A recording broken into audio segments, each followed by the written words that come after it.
boss, I'm a bitch, I'm a boss, I'm a bitch and a boss, I'm a Assalamualaikum warahmatullahi wabarakatuh. Saya Khalida Putri Rahmawati dari Bimbingan dan Konseling Islam UIN Sunan Ampel Surabaya. Hari ini saya akan menjelaskan tentang uji analisis data dalam metode penelitian kuantitatif. Nah, di dalam uji analisis data ini ada 12 teknik dan saya akan menjelaskannya satu persatu. Untuk teknik yang pertama adalah uji C kuadrat, di mana ada rumus X, Y1, Y2, dan Y3. Apa sih yang dimaksud uji C kuadrat? Uji C kuadrat adalah di mana satu variabel terikat bertemu dengan 3 variabel bebas. Jadi, variabel terikat itu apa? Variabel terikat itu adalah satu teori dan kita ambil satu teknik untuk menyelesaikan ketiga variabel bebas ini. Jadi, satu teknik bisa digunakan dengan 3 permasalahan gitu. Nah, untuk teknik yang kedua adalah korelasi Spearman range yang ada rumus yaitu X, Y1, di mana di dalam korelasi Spearman range ini menggunakan skala semantik. Apa sih skala semantik itu? Skala semantik adalah suatu skala yang digunakan untuk mengukur tinggi, rendah, atau sedangnya suatu masalah sesuai dengan statement dari si konseli. Contohnya, kita tuh tanya ke konseli kita, dari skala 1 sampai 10, seberapa sih nilai rasa sakit yang kamu rasakan sekarang? Nah, si konseli kita itu menjawab 5. Lah, kita tanya ke 3 orang yang lain bahwa mereka mempunyai standar rasa sakit sendiri-sendiri. Nah, kan kita mengambil dari 4 statement. Nah, dari 100 kita menghitung dari skala 1 sampai 10. Nah, kita bagi karena kita mengambil dari 4 orang responden, jadi kita ambil 4. Nah, kita bagi 4, jadi kita bagi 3, yaitu skala tinggi, rendah, dan sedang. Nah, 10 dibagi 3 itu jadi ketika 1 sampai 3,3 itu masuk dalam skala rendah. Lalu 3,4 sampai 6,6 itu masuk dalam kategori sedang, lalu 6,7 sampai 10 itu termasuk dalam kategori tinggi, di mana jika masuk ke dalam satu kategori maka disebut kayak rasa sakitnya itu dalam kategori sedang, rendah, apa tinggi kayak gitu. Lalu, teknik yang ketiga adalah korelasi produk momen. Nah, korelasi produk momen ini memiliki rumus yang sama dengan korelasi Spearman range. Tapi bedanya, dalam korelasi produk momen ini menggunakan rating scale. Apa sih rating scale itu? Rating scale itu satu cara pendataan yang menggunakan statement dari konselor sendiri. Jadi, yang menentukan tinggi, rendah, atau sedangnya suatu gejala itu adalah konselornya sendiri, bukan dari konseli. Kalau yang semantik tadi ini kan dari konseli. Nah, kalau yang rating scale ini tuh dari konselornya. Jadi konselornya yang menentukan, entah dari angket ataupun cara-cara pengumpulan data yang lain. Lalu selanjutnya adalah korelasi ganda, yaitu yang rumusnya X1, X2 bertemu dengan Y1. Apa sih yang maksudnya X1, X2 ini? X1, X2 ini maksudnya adalah dua teknik dalam satu teori bisa menyelesaikan satu masalah.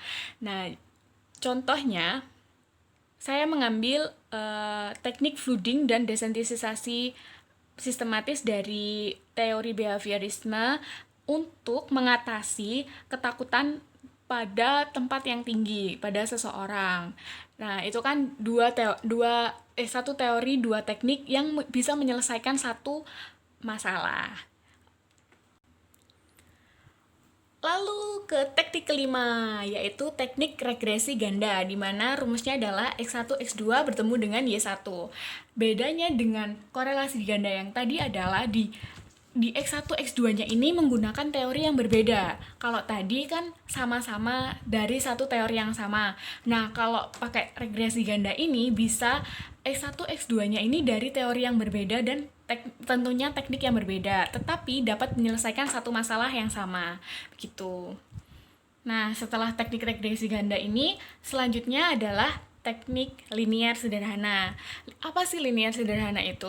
Linear sederhana itu satu teknik dan satu permasalahan, tapi dibedakan kelompoknya. Jadi ada kelompok eksperimen dan kelompok kontrol. Di mana kelompok eksperimen ini bisa digunakan menggunakan sebuah treatment, dan yang lain atau kontrolnya ini tanpa menggunakan treatment, ataupun sebaliknya boleh.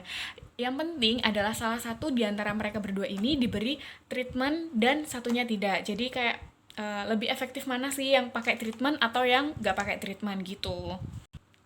Nah, setelah dari linear sederhana ini, kita menuju ke uji T atau one sample.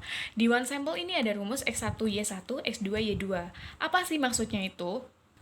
Maksudnya itu adalah ada dua teknik dan dua permasalahan yang dicari permasalahannya dalam satu waktu secara bersamaan, dan kita di sini dapat mengetahui perbedaannya, lebih efektif mana sebenarnya antara masalah pertama atau masalah kedua, begitu. Nah, setelah uji T atau one sample ini, kita menuju ke uji beda dua variabel. Sesuai namanya, uji beda variabel ini memiliki rumus, yaitu X1, Y1, X1, Y2. Apa sih maksudnya? Maksudnya adalah satu teknik dapat menyelesaikan dua masalah. Jadi, ketika bertemu dengan dua permasalahan yang hampir mirip, ataupun satu rumpun, ataupun bisa juga berbeda, kita bisa menggunakan satu teknik yang sama untuk menyelesaikan kedua permasalahan tersebut. Setelah uji beda dua variabel ini, kita menuju ke ANOVA satu jalur. Di ANOVA satu jalur ini ada rumus 3X Y1. Apa sih maksudnya ANOVA satu jalur ini? ANOVA satu jalur ini ada 3 teknik yang dapat digunakan untuk menyelesaikan satu permasalahan. Nah, jadi di variabelnya ada X1, Y1, X2, Y1, dan X3, Y1, begitu.